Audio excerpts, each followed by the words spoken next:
name is Autopsy, and this is going to be a training video on aiming and dodging and movement mechanics. I was originally going to do this as a Widowmaker guide, but I realized pretty much everything about Widowmaker applies to most characters, so I wanted to be less specific and more general. That's what we're going to be doing, and basically this guide contains a lot of stuff I kind of made up and also User left your channel. Yes. It also contains a lot of stuff that does not, that I borrowed from other people. It's not all original material by any means, so keep that in mind. So one thing I want to talk about is one common question people ask is, how do you climb? Well, basically the best way to climb is to think about like what you're improving on. Improving your aim and like dodging and this kind of mechanics are really useful and powerful tools to climb, but they are not probably what you should be working on in all honesty. You can have amazing aim and still be stuck in bronze or silver, but just because game sense and game awareness are really powerful tools for climbing. So generally speaking, I would recommend you work on those before you work on anything else. That being said, you can work on both if you want to. So how to climb. So basically, there was a survey done on Reddit a long time ago, and I thought it was very interesting because basically, it found that people who climbed the most were the people who had a sprint team that they played with regularly, followed by people who played a lot of comp, followed by quick play, and then everything else. Basically, what it's saying is, if you really want to climb, find yourself a sprint team, play together, work together, get better together, and that's a great way to do it. So another thing about comp, people tend to avoid playing comp a lot of times because they tend to get really anxious and they care about the consequences of losing.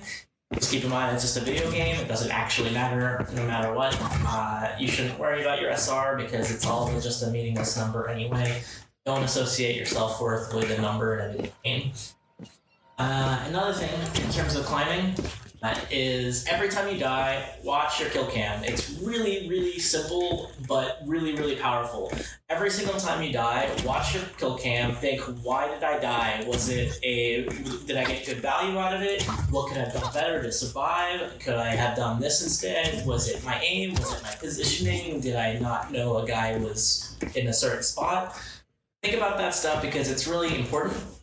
If you learn something every time you die, and you die a lot, you're going to learn a lot, and that's how you get better. So the first thing I want to talk about is going to be like actual physical positioning and your equipment. So in terms of ergonomics, the ideal ergonomics for playing video games on the PC in general are going to be having your arms at 90 degrees. You'd be surprised how many people don't do this. It's the most comfortable. It also reduces the likelihood of something like carpal tunnel syndrome from developing. So both elbows 90 degrees pointing forward. I like to keep my two arms parallel to each other. That's generally the best way to do it because it's the most comfortable. I like to keep my keyboard slightly turned forward, like at a 30-degree angle away from me with the WASD closer. I think that just is more comfortable. How much you do that is kind of more of a preference than anything else. And what's also really important is your monitor. You want the top of the monitor, the top bezel, to be roughly at your eye line so that you're looking slightly down when you play the game, but not too much. So in terms of your mouse, you should get a decent mouse. There's a ton of people who know more about mouses than me, and you should look into that instead. So one I would recommend is Rocket Jump Ninja. I really like his videos and his website. He has really good reviews, very in-depth. He's like a pro gamer from the Quake scene, super good aimer. So, but there's some things that in general, when it comes to the mouse that you should work on is, one is your grip. So there's actually multiple ways to grip a mouse, and everyone does it a little bit differently. So the most comfortable, so actually first off I want to talk about your fingers. So your finger positioning on the mouse is actually really important. I think the best grip is called a 1-2-2 grip. That means your thumb is on the left, your index and middle finger are right by the mouse wheel, and then your ring finger and pinky are on the right side of the mouse on the right edge. Some people do a 1-3-1 grip where it's the thumb on the left side, and then your index on M1, your middle on mouse wheel and then your ring finger on mouse 2, pinky on the outside edge. That's not as good, but it does allow you to use mouse wheel, which for certain characters is kind of useful, but not in this game anymore. Anyway, so the 3 grips are going to be they're called palm, claw, and fingertip grip. Palm grip is probably the most common. It's basically you put the entire mouse is basically flush with your hand from your palm to your fingertips, and you're basically covering it all like direct contact. It's a very comfortable grip. It feels natural, but it has disadvantages. The biggest disadvantage is that you can't actually make tiny little adjustments with your fingers. It's called finger aiming. It prevents you from doing that because there's literally no space to do it. The next type of grip is called a claw grip. Basically, you start with a palm and then curl your fingers up and then move the mouse away from you slightly, and that's a claw grip. Now you can actually make these tiny little micro adjustments with your hands, with your fingers, I mean. It's called finger aiming, and it's actually really important because it allows you to make differences between aiming from head to chest. You can make these really tiny micro adjustments. It's a little bit more less comfortable on the hand compared to a palm grip, so I think that's one reason it's less common, but it's probably the best way to aim because of that. The last grip is called a fingertip grip. It's literally your fingertips touch the mouse, but your palm doesn't at all, and neither does it touch the mouse pad. It's a little bit kind of more awkward, but it gives you even more mouse aiming, finger aiming, that you're able to do with it. I don't personally use it very often. It's very rare that I switch to this. I generally use a claw grip, but the best aimers are generally using claw and fingertip grips, and it's because of that finger micro adjustment ability. The last grip is actually kind of a hybrid called a palm claw grip. Basically, you still have your palm on the mouse. You still curl your mouse up a lot, fingers up a lot. And you can do the finger adjustments, but you're limited because the back of the mouse will hit your palm as you go down. So it's kind of a hybrid, and it has some disadvantages, but it's not terrible. In terms of your finger positioning, in my opinion, I think that your thumb, your ring finger, and your pinky should actually be making contact with the mouse pad along with your palm. I think that's kind of important because it gives you a sense of movement speed to your brain. Like, a lot of aiming is done at a subconscious level, and the more information you're able to send back to your brain, the better. And I think making contact at those points helps, though I will certainly admit a lot of it is personal preference. So the next thing we're going to talk about is wired versus wireless mouses. There are some really great wireless mouses on the market that have no latency, basically. So when you make a movement in game, the delay between what you see on the screen is almost instantaneous. Those, from what I've seen, have mostly been the Logitech mices. They figured it out, Logitech somehow. I've seen a lot of other wired mouses that have a lot of delays. I wouldn't recommend those. I personally use a Zowie FK2, which is a wired mouse. But if you do use a wired mouse, you should really invest in a bungee. It's really amazing. It's this little springy thing that holds your cable in place, and it holds it up at just the perfect position so that when you make these swings and little quick movements, you don't even feel the wire. It feels like you have a wireless mouse, essentially. It's that awesome. So, in terms of your side buttons, this is one thing you want to experiment with different mice for. You want to be able to use your side mouse buttons without your aim actually moving when you move your thumb up to hit them. You should be able to hit them with your thumb with relative ease. You don't have to move a lot.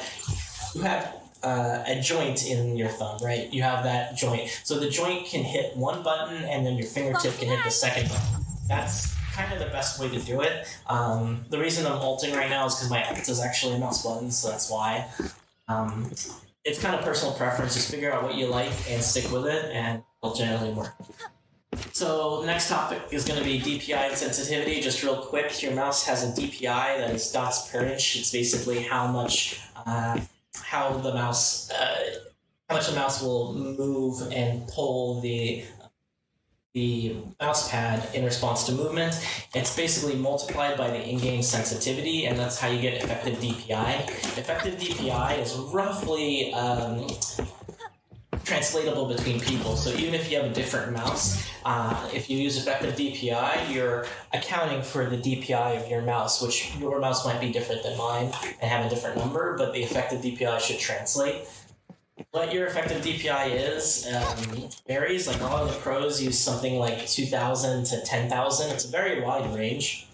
You shouldn't just go by what pros use. You should actually figure out what's comfortable for you. But using a pro number for a starting place isn't a terrible idea.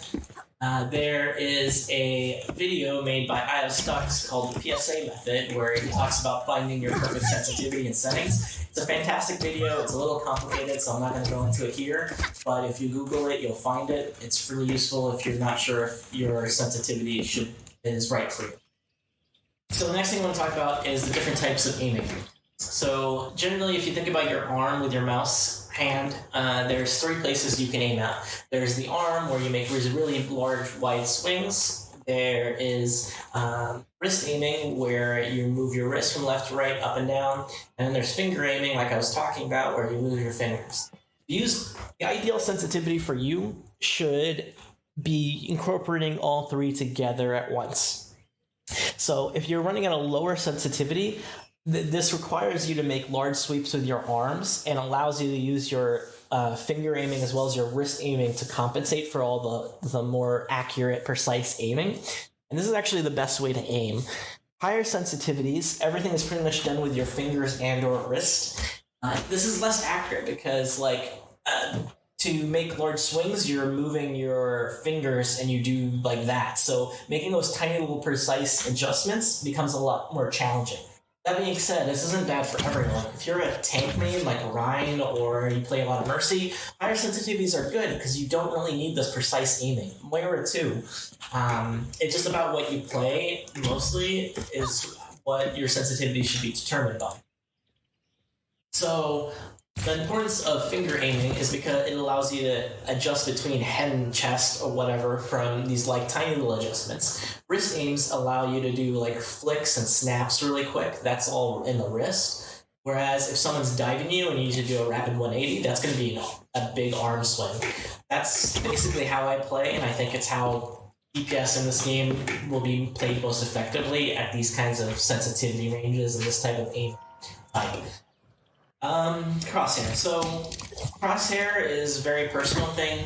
I like to use this small, tiny little dot. As long as it's not ridiculous, it's probably a fine crosshair for you.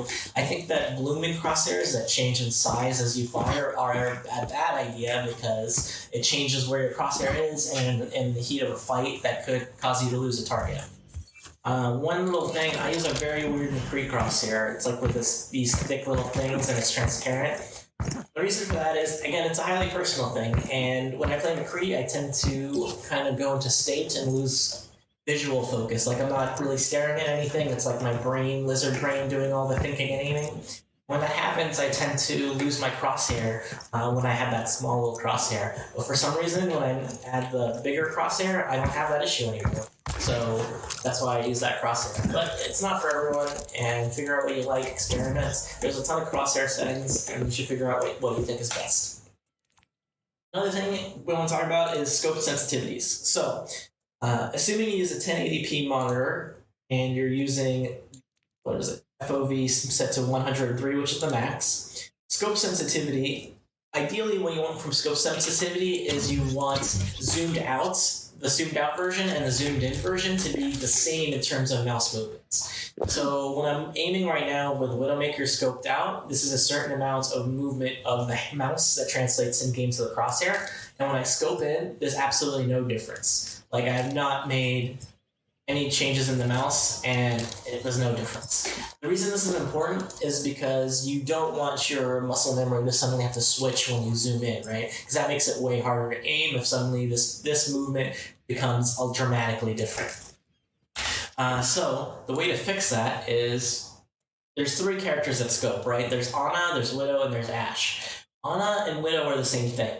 They use a relative aim sensitivity while zoomed of 38. That'll translate to roughly 1-to-1, assuming you're using a 1080p panel with a FOV set to 103. If you use anything else, there's calculators online. You can Google them, and you can calculate it specifically for whatever setup that you have.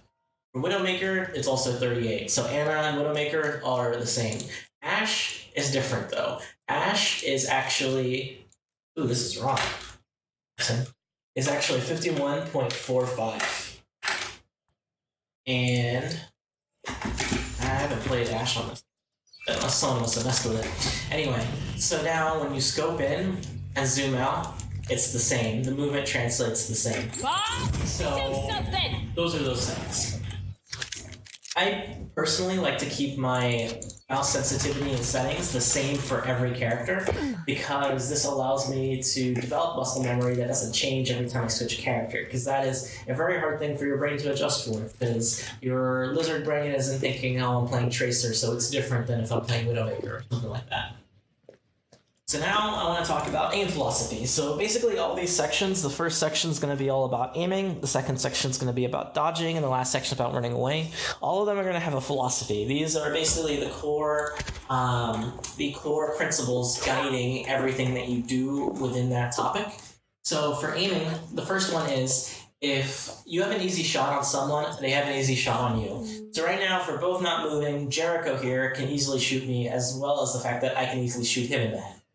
If one of us starts moving, if one of us starts dodging, right, now there's all this extra adjustments that you have to do. Jericho, dodge around a little bit. So now it becomes a lot harder. And when we both dodge around like this, it becomes even harder to track, because now both of us are moving and compensating.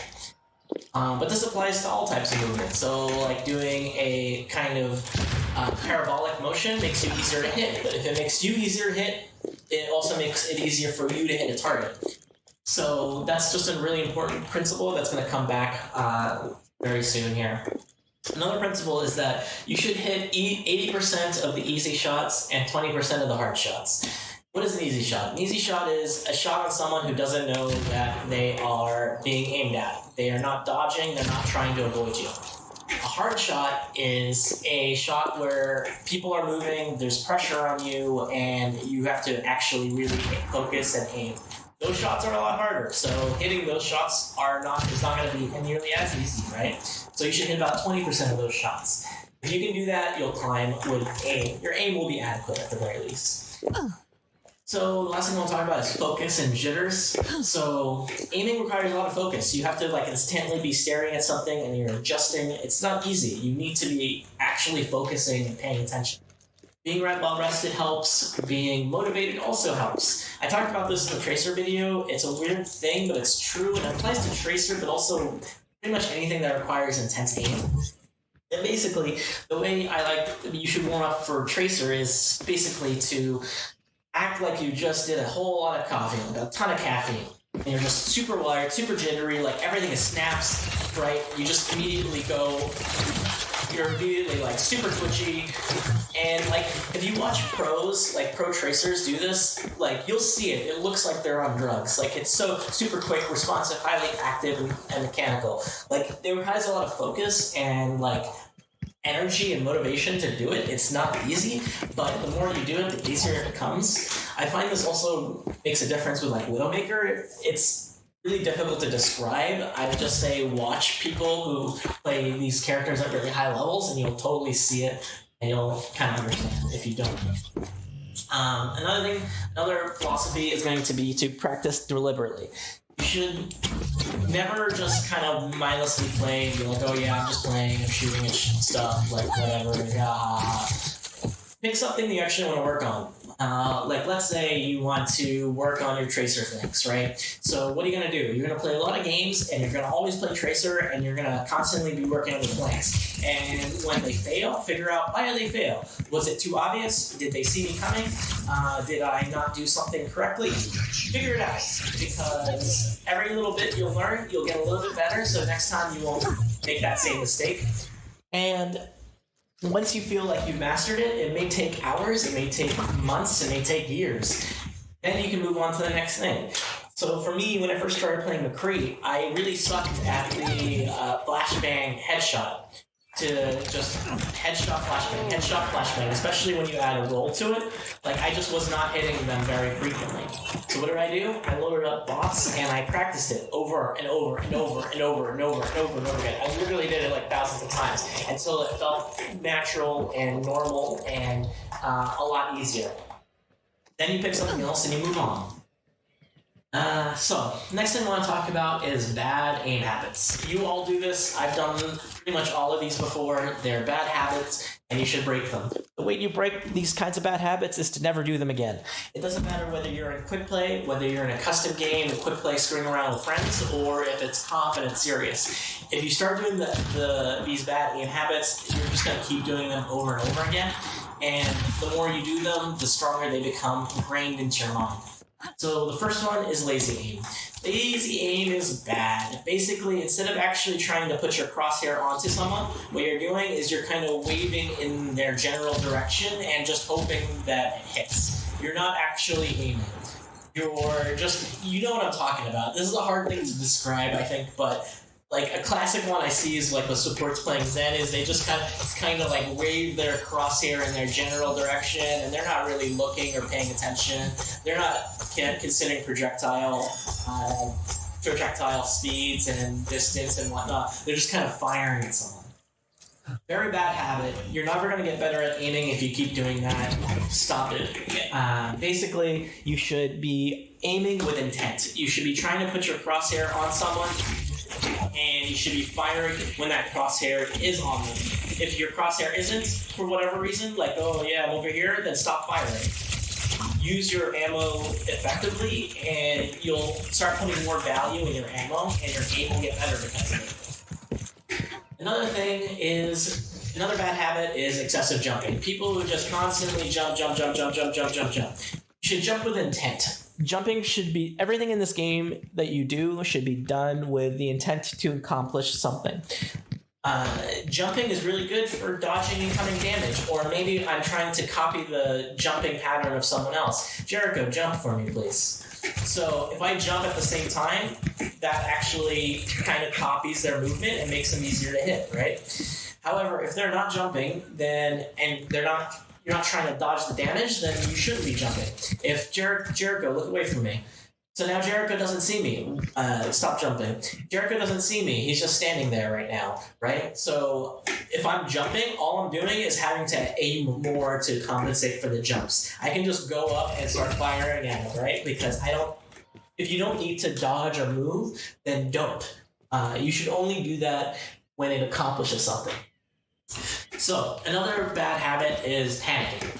Panicking all the time is really bad, and a lot of people do it all the time. They basically start taking fire, they start getting pressured, and they start taking some pressure, they start taking some fire, hit Jericho, fire me. And what do? They like freak out. They're like, oh my god, and they start emptying their clips, and their aim goes to shit, and they just fall apart. Basically, it's a really bad habit. You just gotta take a chill pill. You gotta take a big breath. Breathe. It's just a video game. None of this actually matters. Just do your best, keep playing, and recognize when it happens, because that's really important too. And just try to chill out and calm down, do what you gotta do, and focus. So, another bad habit is bad crosshair placement. This I see all the time. This especially sometimes is exacerbated by people panicking, actually. So, please stop it. What is bad crosshair placement? So you're in a fight and you're looking down like this. I see a lot of people doing this. They look like this. What information are you getting by looking at the ground? Nothing. This is like the fear response. If I can't see them, they can't see me. It's a very, very bad habit. Instead, you should be looking at either your enemies or if you can't see your enemies, where you expect your enemies to be peeking from. Where are they going to see them?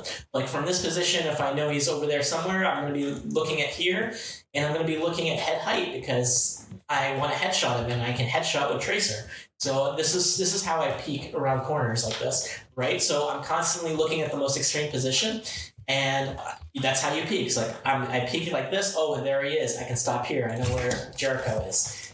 This is the much better way to peek. If you don't know where someone is, and let's say I'm over here and I don't know where Jericho is, looking like this is also not helpful. Looking like this is not helpful either. You should be looking at places where they still make hate come from. There's always a chance he pops out from over here or there, whatever. So I'm like looking around to assess my situation, and I'm looking in general in different directions where he may be. And oh, there he is. Okay. So it's a safer way to peek, and it's a better way to do it because it maximizes your ability to see the enemy quickly. So the other thing that I'm going to talk about next is going to be the different types of aiming. So, the first type of aiming is a flick shot, right? Everyone knows what a flick shot is. It's super flashy, and it looks awesome, and it's just a little snap aim. That's all it is, right? So, basically, the best way to flick, so think about where you're looking at on the monitor. The way you should be where you should be looking at is your crosshair, right? Everyone does that already. However, when you're doing a flick, you don't actually want to look at your crosshair. You want to look at your target first. So right now, I'm actually looking at Jericho's head, and then I do my flick by moving the crosshair to where I'm looking, right? It's kind of unintuitive at first, but once you start doing it, you'll just practice on bots, and you'll realize that as you do this more and more, you'll realize you'll hit more shots when you look before you flick. It's kind of a weird thing, but it totally works. So another thing about the flick is it's part of my general aim with Widowmaker, and this is kind of a trickier thing to explain because I'm sure you're going to be different and everyone's going to be different. The important thing about what I'm about to say is that you figure out how you aim so you can exploit it the best. Because I don't know how you aim, I don't know how your brain works, but you can learn by figuring out how you aim and watching. So the way I actually aim is I actually kind of move in these circles, these counterclockwise circles. This is super natural to me. It's kind of weird. But think about it. If, let's say I'm staring at this corner and I'm expecting someone to peek from it. I'm super intensely staring at this, waiting for a head to appear. Eventually, my brain and my focus is going to start to fall apart, right? Because my brain is getting the same exact information constantly, and it gets bored. It sees this, it says, nothing changed, nothing's changed, nothing's changed, nothing's changed. So by the time someone's head does peak and you have to fire, it's a lot harder to hit that shot, just because the delay has been so long. But now what happens if you're moving slightly? Now you're constantly having to focus, and your brain is getting constant new visual information because it's changing slightly all the time.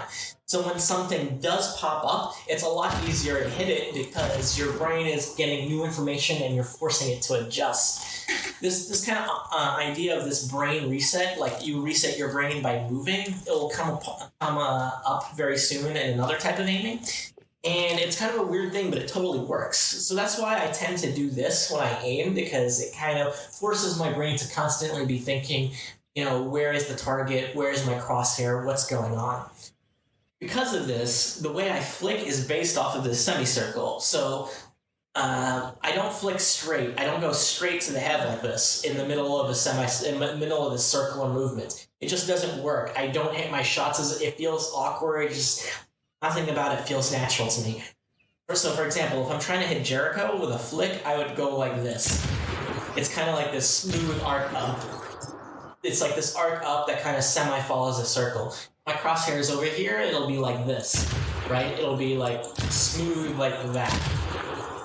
And if it's up here, then it can go down like that. If it's like this, it's kind of a very weird thing, but it's going to be launched off of this circular pattern onto the head. And I notice that when I do it like that, I tend to hit my flicks more often.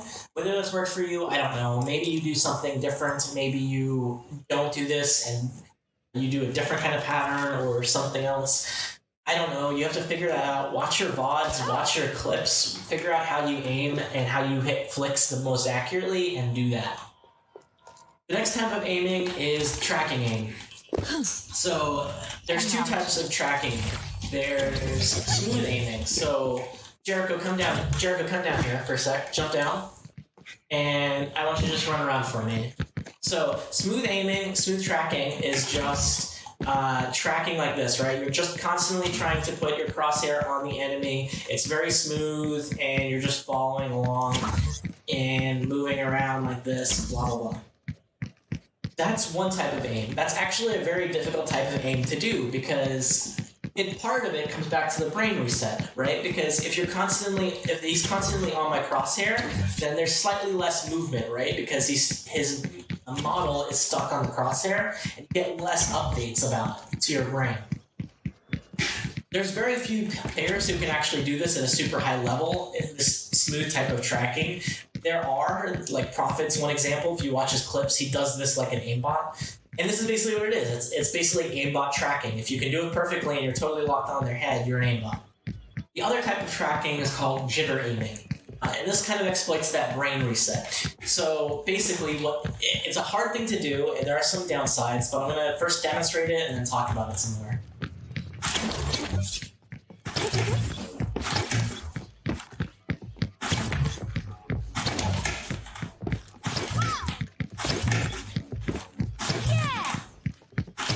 So you can see there's a lot of shaking involved. I'm not great at it because I can't do it intentionally. It's kind of a thing that I do subconsciously primarily. But the point is you're constantly shaking the mouse, and the shaking forces you to update your brain. It's a brain resetting. And it helps you you're trying to shake in the general direction of the enemy, and you have to kind of death grip the mouse to do it. And for that reason, it's very fatiguing and tiring. And this is also how a lot of pros fuck up their wrists. When you hear about, so-and-so pro is, in a lot of pain and agony because they sprain the wrist, it's because they're doing this a lot. That's generally why. And basically, it's very powerful because it lets you aim a lot, but you just can't do it for as much. But it's the other type of tracking. This is kind of best with Tracer, generally speaking. Like Sabiolby, watch Sabiolby. He does that kind of shaking jittering a lot. So the next genre of aiming is kind of this predictive interception type aiming. So Jericho, I want you to move go from where you are to the other side and back. Just run back and forth. Don't do anything weird. So what this interception aiming is basically, instead of actually trying to track your target or flick to the target, you predict where they're going to be, and you put your crosshair in their lineup, in their path. So right now, this is what I'm doing. I'm putting my crosshair in front of Jericho. He's running into it, and he's getting shot at. You'll notice that this is actually one of my favorite types of aim because I think it's one of the easiest. Because with Widow or McCree or some kind of target like Fonzo or even Farah, like this is a really powerful technique. And if you start practicing it, you'll realize it's really very easy. You'll be shocked how many shots doing this you hit. If you've never consciously tried to do it, it's really not that difficult. The hard part about it is that you actually have to know where they're going to be. You have to predict it. And so, like, with characters that have smooth arcs of motion, like a Widowmaker flying in the air, it's really easy to do those types of shots with them, because you basically just predict where their head is going to be. Jericho, can you go Widowmaker and do some hook shots for me? So basically what you do is you predict where their parabolic motion is going to go, and you literally just intercept it. You put your mouse in front of their pathway. You can also add a flick to it. That's how I frequently do it, but you don't need to, right? You can just predict where they're going to be, put your mouse in front of it, and that's pretty much it. So right there. There's lots of aim modes, workshop modes, where you can practice these different types of aiming. There's going to be one where there's a bot Widowmaker just hook shotting in the air, and you can just practice doing that over and over and over again. And that's what this kind of aiming is. So the last thing I want to talk about is projectile aiming, because that's different than everything else. But I'm going to do this with Farah just because I'm a Farah main, but basically it works the same way as interception aiming, except you have to account for the distance and the speed of your projectile. So do some more hook shots for me, Jericho. So basically it works the same way. Like if you basically he's doing a little extra there. If you do smooth ones, don't make your mouse adjustments. And when they're doing these kinds of hook shots, that's when they're generally easiest to hit because of that predictable motion, right? And the way it works is that you just do the same thing. You predict where they're going to fall, where they're going to go, and you account for the travel time, and that's how you hit those shots. They're not easy by any stretch of the imagination, but you want to get those direct shots. That being said, splash damage is your friend. Like, you don't need to hit them directly in order to do damage, right? You can aim at their feet. Aiming at feet with something like Farah is really powerful because you'll still do damage, you'll still get the hit. That being said, working on your direct rocket landing percentage is also very important, and practicing these kinds of difficult shots in the middle of mid-air can be very powerful. So, basically the way you get good at it is by doing it a lot so that this kind of rocket delay becomes second nature. So, the next thing I want to talk about is where to aim. Okay, can you go Zenyatta for me? And just stand out here. So, where to aim? You don't always want to be aiming at the head. It is actually kind of situational. So, if you look at Zenyatta, he has a head, right? If you shoot at his head, though, from like a distance like this, you're going to notice a lot of the spray off with Tracer, you're going to miss a lot of it. Whereas if you aim at the neck, you're going to get spray that hits him in the head. You're also going to get spray that hits him in the chest. Because you're missing much less shots from the spray, you're going to actually do more damage to the Zenyatta than you would otherwise. Another thing to keep in mind is Zenyatta's legs. This is a huge hitbox. Like, look at this. Like, you can't really miss if you just shoot his legs. So, if in these intense situations where I just need to do a little bit of damage to the Zen, I'm shooting at his legs because it's hard to miss. Whereas if I have some kind of advantage and he's not dodging me, or if I have time and I'm confident I can hit it, I'll go for the neck. It's kind of a situational thing. But this is also true for stuff like Widowmaker. Widowmaker versus Zen. So hitting the Zen headshot is pretty hard if they're trying to dodge you. If you can move around a little bit, Jericho. So trying to hit his headshot is a lot harder, right? Because he's moving unpredictably in these weird directions, and it's a lot harder. But then instead, you just try to hit them in the legs. If they're actually trying to dodge you, hitting them in the legs, it's a lot easier to hit. You don't need to be nearly as good as aiming to hit them in the head as opposed to the head. And this is basically variable whether Zen is trying to dodge you or not, right? If there's a Zen standing relatively still because he doesn't know you're there, he's not firing at you, then you should generally aim at his head, right? Or his neck, depending on what you're playing. Generally speaking, with Widowmaker, if it's an easy shot, take the head, right? You don't want to take the neck. Another thing is Tracer. So if you could go Tracer for me here, a similar thing kind of applies to Tracer, which is a small head hitbox, right? And then if you look down and then turn around and do some movements, the head becomes even harder to hit, right? So what about the legs? Look at these giant leg hitboxes. Like, every single bullet is landing, right? And I'm barely doing anything. However, if you have the advantage up close, it can be better to hit them in the neck or chest area. It just kind of varies depending on the situation. With tanks, you're generally going to be aiming at the head. It's a giant head hitbox. You can't really miss it. With Hanzo, go Hanzo. Hanzo is a weird one because his head hitbox is terrible. Come up here for a minute for me. His head hitbox is stupid because charge up a shot. When he charges up a shot, it becomes a lot harder to headshot him because the bow can slightly obstruct it, and it makes it not only harder to see, but also harder to actually hit. So generally speaking, I aim for his balls, because if you shoot between his legs, they will miss. They don't work the same way, and his legs aren't usually flinging back and forth as much as a Tracer does. So I just aim for chest. This is at a distance, mind you. At a distance, I'm aiming for body shots with a Hanzo, just because the head hitboxes when he's actually dodge around, are a lot harder to hit. It just doesn't work nearly as well. So, the next thing I want to talk about is, I talked about crosshair placement as well. One quick thing I wanted to add is, you want to consider whether you can headshot or not. That plays a role in where you're going to aim. So if you're playing something like a Symmetra, aiming at the head is pointless, right? So aim dead center mass, and that's how you'll do. You'll have more damage. Dead center mass or their legs, depending on the character. Again, Zen, aim for his legs. Seriously.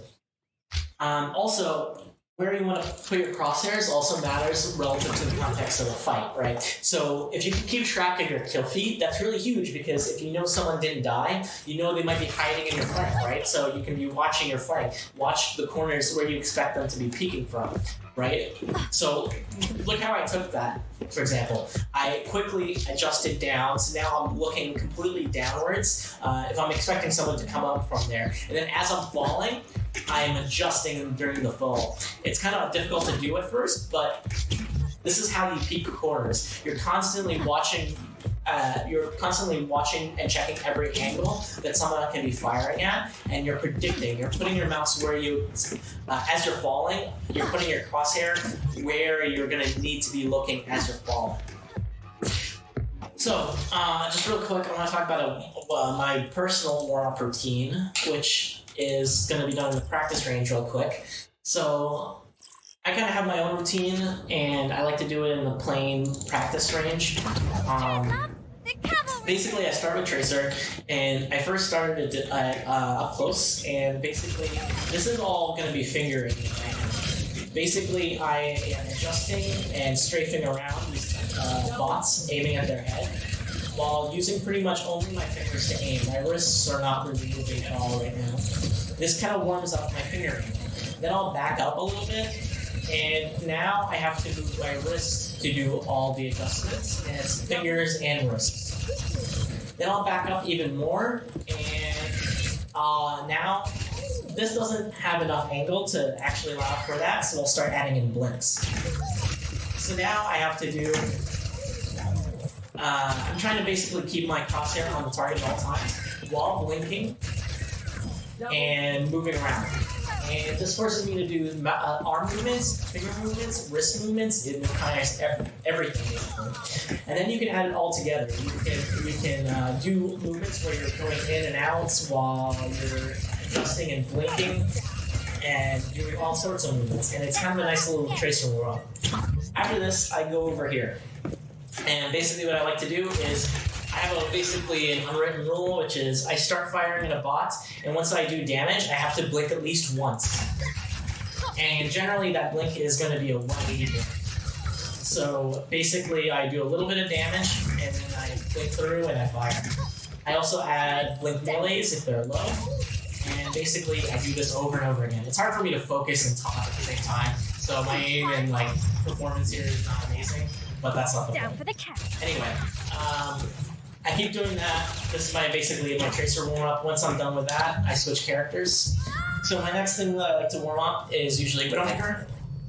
So I start here, and now I practice my first flick. So basically I start over here, and I basically won't leave this room until both of them are dead from headshots from flicks. So I'm playing in windowed mode right now as well, so my aim is pretty bad because of the delay and whatnot. Don't ever play windowed, always playing full screen. I'm just doing this to be able to see my script and adjust at the same time, but you get the idea. So basically I hit those two as flicks, and then I come down and I basically practice my flicks at short range here. So I come over here, and basically I go up to these bots and I do these really quick flicks. I'm aiming at point blank, so you have to make a lot of adjustments. This is hand, wrist, and finger. And basically, the easier you make it for yourself, the less you're going to learn from it, right? Make things difficult. Do really quick flicks and to warm up. This is a great way to warm up because you're moving your aim a lot, and you have to constantly adjust. Then I'll move back a little bit more, and this is kind of more fun aiming and interception aiming. And notice I flick after I shoot it. This is a habit I've developed. Basically, I'm trying to reset my brain. I'm doing that still. It's a weird thing, but it works for me. Last thing I like to do is I try to make it super hard on me, and the way I do that is by adding extra movement. So now I stand on the platform and I hit all 8 targets in a single click. I didn't die, but you get the idea. And basically I do that until I can do it consistently. Next thing I like to warm up is I warm him up a little differently as well. With him, I'm doing more familiar flicks. And this is where I practice all more of my weird flicks. So like this and that, and then I go over there and do the same thing. You get the idea. Farah works similarly. I do something special here, so yeah, I can practice my timing on my rockets to see if I'm actually my timing is on, right? So I do this at different distances, and it's really useful. It's a great way to warm up, and you can practice it because you can try hitting them at really weird angles, do really predictive shots where you're like, look how far ahead of the target I'm actually aiming. Another thing I like to do is to practice my air directs, is I actually do it against this box. So what I do is I fire a rocket, hit so basically it's rocket, knockback, and they fly into the air. While they're flying into the air, I try to hit them in the middle of their arc or their motion. It's a little predictive shot. It's not easy. It takes practice, but once you start doing it, you'll notice you'll be able to hit these direct rockets in mid-air a lot easier. It's a lot of fun too. When you start getting it, it feels really satisfying. So let me do that one more time. Whatever, you get the idea. So that's basically my warm-up. Then I usually do stuff like going to deathmatch and warm up that way. Where are you? Sure. Okay, so that's my warm-up routine for aim. So that's generally what I have to say about aiming.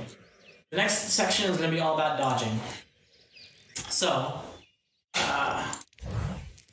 Jericho, can you move me into the match, please? So,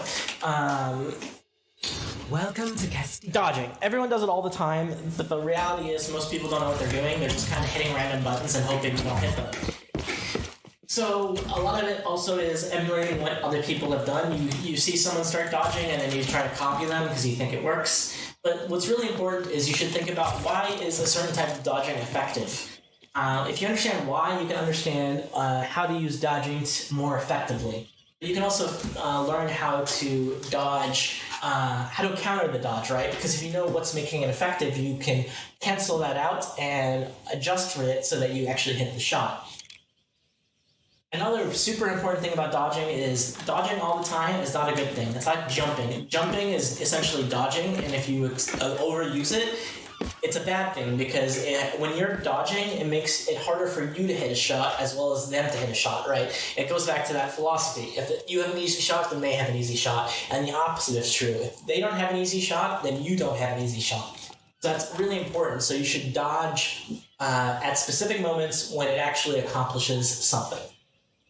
So, one general philosophy of aiming is to be unpredictable. If your dodging is predictable, you're going to... The whole point of dodging is to be unpredictable, so it's basically a waste of time. So, if you can predict your enemies 100% all the time, you will win every single game all the time. It's not possible, but that's why being unpredictable matters so much. This applies to movements and individual duels, but also the core strategy and comps and everything in this game. So the way you should think about dodging, but also aim, but everything comes back to this, is to think about the enemy from what they're seeing. So right now, Jericho's looking over here, right? So what am I thinking about? I'm thinking about what he can see right now when he's looking at me. He sees me standing here. He sees this cover. He can see this corner here. You can see that corner behind through the wall, essentially. You can also see down below these archways. So I'm thinking about where he can see me from, right? So I know if I peek here, he's going to see me, but I can also see him, right? So this comes back to a lot of other topics I'm going to talk about very soon. So we'll talk about it some more. Also think about what class they are. He is right now Hanzo, so he can headshot me. So this means jumping is somewhat effective because if I jump, it turns a headshot into a chest shot potentially. I can also crouch. This can, if he's aiming right here, it's going to miss totally. So how you dodge matters depending on what class they're playing. So So the first type of dodging people do all the time is the AD-80 spam. Give me some AD-80 spam. So the idea of AD-80 spamming is now you're not standing still. So if you're trying to track their aiming, it's not going to work very well, right? So the trick to countering AD-80 spamming and why it's not very effective is look at me and I want you to keep doing that. Yeah. So instead of trying to actually track them like this, all you have to do is aim for the center of their movement and click and use it as an interception type movement. I can't really do it right now because I'm going to blame my monitor, but it becomes a lot easier when you aim in the middle and you just basically click. Of course, when it's on video, it never works, but you get the idea. If you aim with a class like a Widowmaker or an McCree, you aim for the center of the movement and you just click. You're going. I'm not moving my mouse at all. There we go, finally. You literally don't need to move your mouse at all. I'm going to come closer. He's doing a little bit more. Do pure AD-80 spam, like back and forth. Like the true neutral AD-80 spam. Jesus Christ. There we go. That was a non-headshot, I think. Alright, you get the idea. The better way to do AD-80 spam, which makes it even harder to hit, is instead of doing this over and over again, is to do AD-80 spam with a net movement in the X direction from the shooter's point of view. So from his point of view, this is 0 net movements in the X direction, right? Because I'm not moving to the left or to the right. If I add X movement, so now I'm doing this. Now I have net positive movement. So go Widowmaker. So now when you add this net positive movement, it becomes a lot harder to hit the shot. So try to headshot me. So this is a lot easier to be headshot. Right now, I add net positive movement. He's gonna miss way more of these shots. It's just way harder to predict, and because you get these interrupted staccato movements in left or right direction, way harder to hit, and a super easy thing to do. Next thing to consider is rotation. Rotation can actually be very useful. So stop moving. Now I want you to rotate in a 360 degree, Jericho. Look at his head. So his head is actually moving. It's not staying still when he rotates. It's moving slightly in the left and right direction.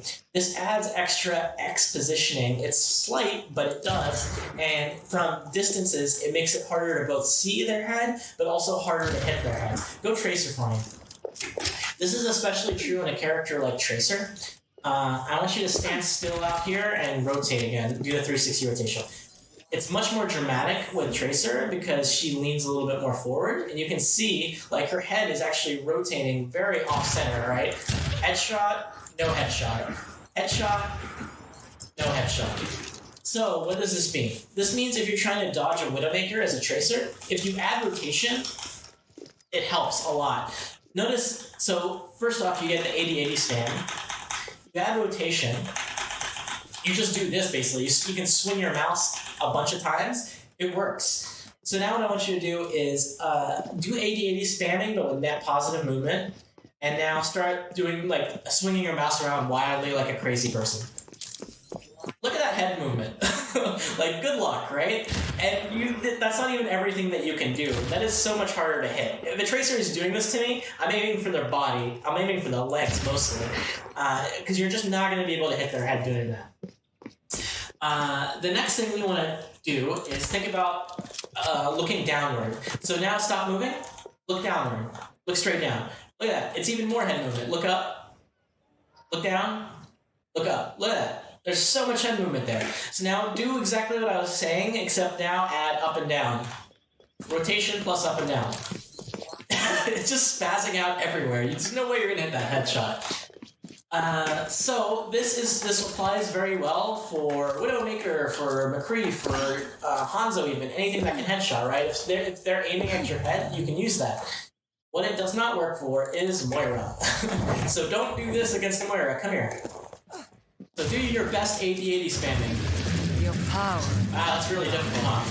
So instead of trying to dodge that movement, what I want you to do is shoot at me, but don't move between your shots. Just empty a clip, blink through me, around me, and just keep doing that without actually moving around at all. All right, go. Do it, Jericho. Oh, take less time with your blinks until with your firing. Just like blink around me a little bit. So basically, don't move. You don't need to move because you're not dodging, right? So now blink. So when he's actually blinking, he's a lot harder to hit. But as a Moira, this is also true as Symmetra, right? Because I have to predict where he's going to be and like flip towards him. It's a lot harder to hit, and you dodge more damage doing that. Whereas if he stops moving while he's firing, and let's say his blink is down, he can literally just sit there and fire at Moira's head, and it's not going to change anything. Dodging doesn't help him in this situation. It makes his shot harder without giving him any benefit. It's that aim philosophy. If you have an easy shot, they have an easy shot. So against a Symmetra or a Moira or something with auto aim, like even a Zarya, like just doing like those calm little blinks is actually a lot better than trying to do this 80-80 spam dodge BS. It just doesn't work. So you have to think about your enemy and where they're aiming at you. So if they're aiming at your head, you can do all those 80-80 things. If they're not, then don't. So we talked about... Just scroll down through my script here. So, the way you close distance while you're trying to dodge. So go Widowmaker for me. So, Understood. Come down here to the low ground, stand right in front of me. So scope in on my head. So if he's scoped in on my head right now, 80-80 spam works, but let's say I'm trying to kill him, right? If I blink like this towards him, what did I do? All I did is, from his point of view, made my head get really big. I just made the shot easier for him if I'm blinking directly into his face. This is true if it's like a McCree or if it's a Hanzo or whatever. Like literally you just made his shot way easier. Think about their perspective. This is easy for him to hit, right?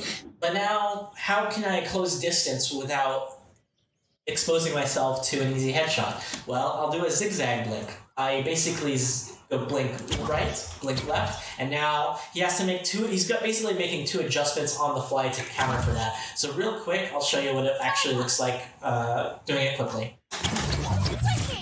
I did too many blinks there. I was a brain fart. So that is a lot harder to hit that shot. And then you can add your third blink as a 180 blink. How much harder is that to hit? There's no way he's gonna headshot me. Like, okay, when I start blinking, try to headshot me. Like, it's just not happening, right? And you notice when I'm blinking, I'm looking at where he's looking. If he's looking at me, I'm gonna blink because I know he's gonna shoot me, right? So if he's not yet looking at me, I'm gonna take my time. I'm gonna fire. As he starts to look at me, I'm gonna turn. Not looking at me, looking at me, looking at me. Not looking at there. So basically, I'm dodging when he's looking at me. That's what I mean by imagine his perspective. You can also see when Widowmaker, stop for a sec. You can see when Widowmaker is scoped or unscoped. So scope in and out, back and forth, yeah. So you can tell. So if he's looking at me but he's not scoped in, my instinct is just going to be sit there and fire because I can take a little bit of his unscoped damage and I'm going to deliver way more damage output to him than he can deliver to me. When I see that scope go up though, I'm blinking. Alright, so those are the basics of dodging. There's a lot more to it than that, but a lot of it gets to be a lot more experience and stuff, and honestly, what I've explained, I would consider to be 99%. So, the next thing is going to be running away and delaying. So, this is one of the hardest things to teach, one of the hardest things to do successfully at high levels, and it's very challenging. But it's also very, very powerful because it can result in game-winning plays if you can run away from the enemy as like a Tracer or a Hammond or some kind of high-mobility character, and at the same time go back to the cart somehow and get a back cap. That's a game-winning play right there. To do this effectively, you need to basically integrate everything we've just talked about into one. And that's why it's so difficult, because you're basically doing like juggling 8 things at once, and that's why it's hard. So the core philosophy of running away in this stuff, the biggest thing is awareness. You need to be constantly aware where every single enemy is and where they're looking at. It's pretty easy when it's just one, but now think about 2, 3, 4 people. If it's like really stacked against you and you're running away like that, you have to know where all of them are, what their line of sights are, where they're looking, what they're paying attention to in order to dodge effectively, because you need to know what information that they have in order to counter their expectations to be unpredictable. So, if you can do that effectively, that's 99% of everything I'm about to say. So, what I want to show you first is a clip. This is an actual game of a quick play game that I was in, and this actually happened. And I'm going to bring up Twitch real quick. So, I'm going to play this twice. I'm going to play this once and with just a little bit of setup and no commentary. And then I'm going to play it again, except this time I'm going to walk you through it. This is after we've talked about all the mechanics at play. So just to set this up, this is a quick play game. I'm on attack. My friendly team all just got wiped out. It's Point B of Hollywood, by the way. My team is dying. They're regrouping right now to start poking and pushing again for another encounter. I managed to sneak in here. I'm in a slightly advanced position. The payload is right next to me, and I'm going to try to go for the back cap here. And now, here we go. Payload in motion, stays in motion. Whereas a payload at rest, stays at rest. Someone help me move this thing! I could have walked faster than this.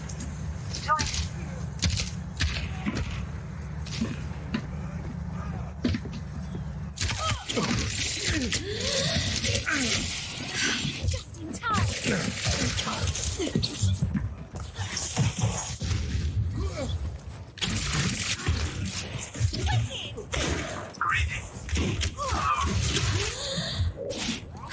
Ever get that feeling of deja vu? Payload ready to roll. I could use some healing. All right, so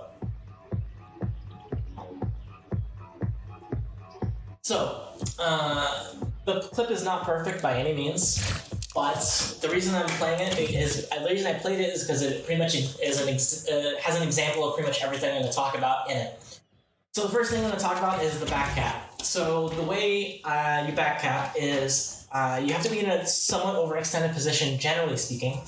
However, a lot of characters like Tracer or Sombra can sneak into the back line very quickly. So you can either, your team is clearly losing the fight, so what do? You can literally just hide in the corner and wait for your team to regroup, and once the poke starts to happening, then you can start to get on the payload and actually start contesting and try to get a ninja cap in the back.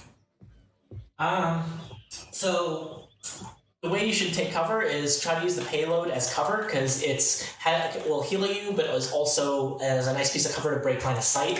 Same thing is true of even like playing against a Widowmaker, right? Like if I'm, you gotta use your cover effectively. This is something I forgot to talk about, but like let's say I'm fighting a Widow over here, right? What am I gonna do? I'm gonna break line of sight with everyone I possibly can except for the Widow. So let's say that's Jericho. I'm having a one-on-one Jericho. So what I'm going to do, I'm going to try to break line of sight with everyone that I possibly can. So if there's other people over here, I'm just going to peek as little as possible because it just avoids extra damage. The same thing is true when you're hiding behind the payload, right? So you're basically trying to hide, break cover with line of sight, and minimize the amount of angles you can be shot from. This is where awareness comes into play, because if I know there's enemies on that side, I'm going to break line of sight with, as much as I can over there. But if I know someone's going over here, maybe I'll break line of sight over here. And I just keep myself exposed where I don't think enemies will be. So another thing is to always have a escape route. Anytime you're in these kinds of situations, you should always be thinking, where the heck can I escape to? Like, how you decide that is based off where your awareness. Where are your enemies? If they're all over here, then I have an escape route here, or I can hook shot up over here. I can do this. I can do that. Not only that, but also think about your health packs. There's no health packs in this specific account right now, but there's a health pack here normally. So if you know where your health packs are, you can abuse them, and you should. So that's part of how you decide where your escape route is. So part of breaking line of sight when you're running away is you want to give yourself time for your cooldowns to come back. So let's say you're playing Tracer, and let's say they're chasing me from behind right now, so I break line of sight. They can still see through this doorway, right? They're still looking, and there's probably fire coming through this doorway. So what I can do is break line of sight by going around the corner, and then if I'm trying to go through to that door, I wait for my blink to come off cooldown, and then I blink through it. So now I minimize the amount of time I'm vulnerable for the line of sight through this doorway, so that it's a lot harder for me to get shot and die. And now I'm through this doorway, and I'm in cover again. And the process just repeats itself. Like, let's say I know they're trying to kill me and they probably have line of sight through this archway. I'll blink through the archway, blink through the archway. You can use abilities, movement abilities. You can use survivability cooldowns, whatever you need to survive that moment where you're peaking and vulnerable. Another thing that's really important is to alter your route constantly, because that's part of being unpredictable, right? So let's say they're chasing me through here right now, and I look behind, and I know they're getting close. So what can I do? I can blink through them unexpectedly and go up these stairs instead. Or, like, let's say, I'm being chased over here and I'm running away. I can blink through here. Or let's say I'm being chased over here. I can pretend. Let's say Jericho's chasing me. Over here, right? And instead of going over here or dropping down, I blink through this archway right here. It's an unexpected blink, and it's going to break line of sight. It's going to cause a little bit of confusion, and it gives you a chance to escape. Moving in unexpected ways is really hard. You have to use map geometry to your advantage, and it's very, improv-y almost. Like, you're trying to figure out where you're going to go, and you're just kind of coming up with random shit as you go. And it's hard to do. It just takes practice. The other thing is to do these kinds of 180s is another way you can do it with Tracer is to actually abuse or rewind a little bit. So, like, let's say I rewind here, and they're falling, right? So now they're on my ass, and then I just use rewind. Okay, they're on my ass, I blink, I rewind. Now I'm all the way back here, they're over there. I'm starting going in the opposite direction, right? So I was heading over there, now I'm moving over here. That kind of like 180 path confusion is really powerful. Like, it throws people off really, really well. Another thing is, Jericho, I want you to, stand right there. So, like, let's say part of it is knowing where your enemy is looking and paying attention to. If I know the enemy can see me right here, right? So he sees me going over here, right? What is he going to do? He's going to expect me to peek over here as well. So as he sees me going through here, he's going to start aiming at this other archway, anticipating me to peek over here so that he can shoot me. But if I know that he's here, I can play a mind game with him, right? I can do this, but instead of peeking, I can go backwards and go through this other side. So now he's looking over there, but instead I'm on the other side. You subvert their expectations and you use it against them. This kind of thing applies when running away all the time. Like, you think about the enemy, where they're looking, where you expect them to be aiming, and, like, let's say Jericho is watching me and he sees me do this. What is he going to do? He's going to be aiming over here, right?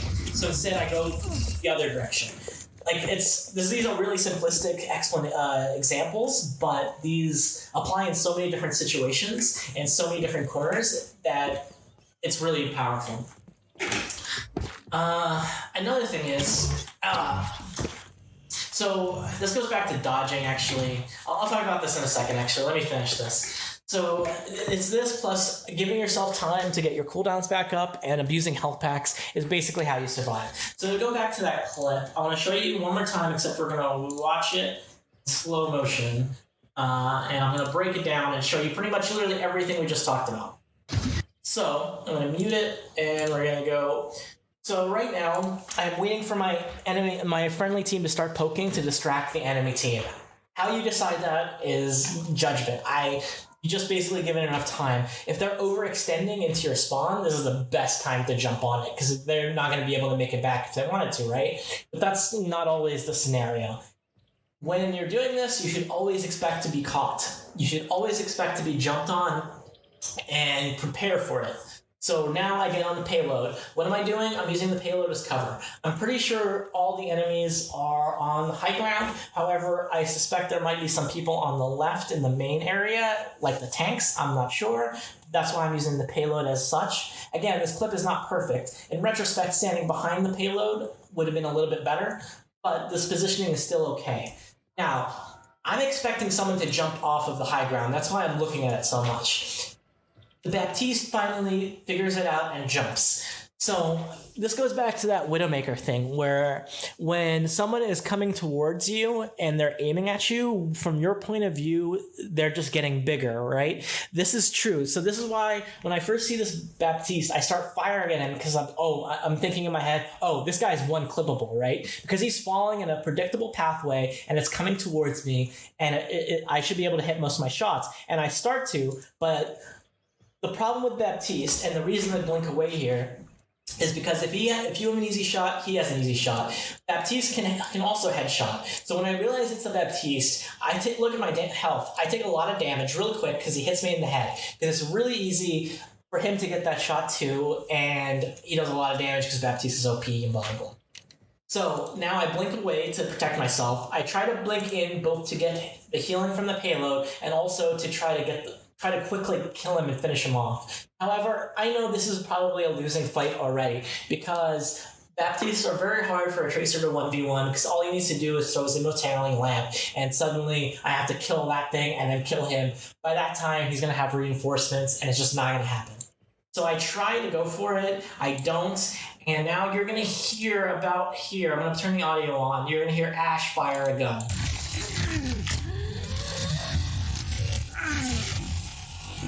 So I rewind. There's the Ash shot. I hear the Ash shot, so I now know he has reinforcements. So now my objective is to get the hell out of there. Okay, so now to keep playing, this is my escape route that I had planned out before. I was thinking, when I was down here, I was thinking, okay, I can just blink through this doorway, right? So now to go back, I missed that blink. I was trying to hit the doorway. I screwed that up. There's mistakes everywhere. Now I go for the health pack, but I realize I don't need it because I'm full. Now, I had two options at this point. I could have tried to go back to my team in order to survive. I did not think that would work, however, because I know they have a Sigma and he's on the front line and he'll probably kill me. Plus, there's a ton of damage going towards the front line and I'll probably die. So now I figure maybe I can get a cheeky one clip. So I see the Ash pop up. So now I blink towards her. I try for the one clip. I fail. I immediately try to get the hell out. I take a little bit of damage getting out here at some point. And now I'm just trying to get out. There's the Ash shooting me. Here's that Sigma I was talking about. He gets a really, really good rock off. But I managed to blink just in time. So basically what happens is I was keeping track of the Ash and the Baptiste. I knew they were on the payload. I know they're behind me right now. I feel them behind me, and that's where I'm taking this damage from. But now I'm watching my corners. Like, I need to know, is someone over here? What's going on? I see this big ass rock. I'm like, oh shit. So I blink, and I with a lot of luck, barely survive. I managed to get my rewind off. Now, what do I see? I see Ash heading in that direction, right? So now I'm alternating my route. I'm doing that rewind trick. I didn't even know this as Lucio was there, so that's just dumb luck. So what I'm going to do, I go in the opposite direction. Look at that. That Ash quickly flipped around, shot me pretty good. That was really impressive. Anyway, so now I go here. I go for the health pack. I get this health pack. I know this Sigma is not going to be able to one-shot me, right? So there's nothing I can do to him either, so I'm just pretty much just praying. And now I need to think, where am I going to go from here? Blinking through people is really powerful to confuse them, and I also have enough blinks to do it. So I blink through him to go through here, this doorway. So I do something kind of weird here. I do a little bit of dodging. So what do? Why do I do this against the Sigma? Because I'm not actually doing it against the Sigma. Why do I do that little jiggle? I'm moving my head around because I know there's going to be people who can headshot me. There's a Baptiste here. I figured the Ash might be close by and he might be able to shoot me too. That's why I do this little jiggle and then I blink the second time. Now I get through this doorway. Now, This is very subtle, but I break line of sight around this doorway, and then I actually back up. You see that? I actually back up around the corner to give me a time for my blink to come up, and then I blink through the doorway. I jump on top of this piano that I didn't know existed until right now, and then I see the Lucio, so what do? I change my escape route. I alter where I'm going. Now I go in an unexpected direction, which is this doorway, and I'm through the doorway, and I'm to the second health pack, and now what's the status? Now I'm at full HP, I managed to escape, I took away the high ground advantage that they had. Their entire team, most of their team, was on the high ground. They jumped down to protect the point and also try to chase me. So they gave up their high ground. So now my team, as they came in, were able to much more easily push because they didn't have to deal with damage from the high ground. So we took away a positional advantage for them by doing what we did. Plus, how many people did I have trying to kill me there? Lucio, Ash, Sigma, whatever. Like, all those people were distracted, and that gives your team an opportunity to get a pick, right? Because now your team has a 5-on-3 essentially in that scenario. That doesn't happen in this clip. Unfortunately, we lose the fight, and it all goes to crap. But the reason I like this clip is because it just highlights everything. And this is not that insane. If you start practicing these techniques, you can easily have clips way better than this. I have no doubt about that. And you'd be surprised how frequently you get away with murder and get away with stupid stuff that you totally should not be getting away with if you learn how to run away and dodge effectively.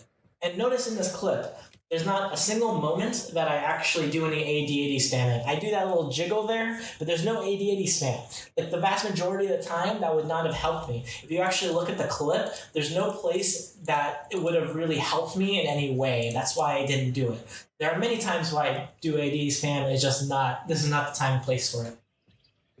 And now, real quick, I forgot to talk about one little dodging technique, so I'm going to go back and talk about that real quick. Which is, it goes back to the interrupted movement. This is best with Soldier because of the way he moves. So, like, let's say Jericho's trying to shoot me here. If I am moving in a straight line like this, try to shoot me, it's pretty easy for him to shoot me.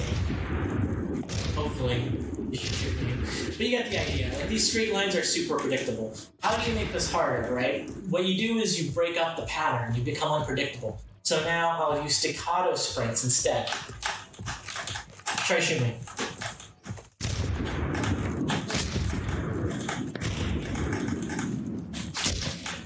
This kind of movement is a lot harder to hit. And because it's much more unpredictable. It's this interrupted kind of XY movement where it's not AD spam, but it's also not smooth movement, where it's really easy to do an intercept type aiming to hit that shot. That was one thing I was really looking at talk about. That's pretty much everything, so just click foreheads, lol. So that's all I have. Thank you for listening. And hopefully you learned something, got something out of it. Good times. Oh, and now we're going to do question and answer, that's right. So, alright, I'm going to jump back into the other channel, and we'll do if you have any questions, I'll be happy to help. Alright, it's question and answer time, Jericho. Channel switch. Hello. Join your channel. Do you have any questions? Is everyone gone? Everyone's asleep. I put them all to sleep, Jericho. Now we're here.